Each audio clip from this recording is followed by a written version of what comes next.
የሆነ ታሪክ እንገራችሁ። ረዝሜያችሁን ለሰው ትልካላችሁ ሬፈረንስ እንዲሆናችሁ። እነሱ ግን መልሰው ለሌላ ሰው አይልኩትም። ካምፓኒ ውስጥ ለመግባት የተለያየ ሰዎችን ኢሜል ትልካላችሁ። ስራ አላችሁ ወይ ብላችሁ ትጠይቃላችሁ። እነሱ ግን አይመልሱላችሁ። በዚህ እንደዚህ አይነት ነገር ሀፕን ሲያደርግባችሁ ምን ነገሮችን ማድረግ ትችላላችሁ? መፍትሄውን ልስጣችሁ። አንደኛ ሬዝሜያችሁ አሪፍ መሆን አለበት። ለኔ አሁን ለምሳሌ ሬፈረንስ ሆኑኝ ወይም ካምፓኒያችሁ ስራ አላችሁ ወይ ብላችሁ ሬዝሜያችሁን ብትልኩልኝ ሬዝሜያችሁን ሳየው በጣም አሪፍ ሬዝሜ ካልሆነ forget about it. I'm not going to do that because የመጀመሪያ ኢምፕሬሽናችሁ it's not good. Does that make sense? Like if I'm going to be your reference, I have to look good.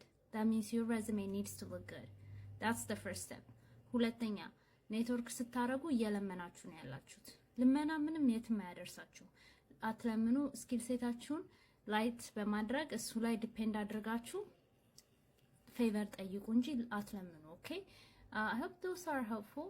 ሌሎች ጥያቄ ካላችሁ ኮሜንት ላይ አድርጉልኝና መልሱን እነግራችኋለሁ። ኦኬ you guys subscribe ካላረጋችሁ follow ካላረጋችሁ follow, like, share. YouTube ላይ ደግሞ አዳርጉኝ. Subscribe to my YouTube. Bye.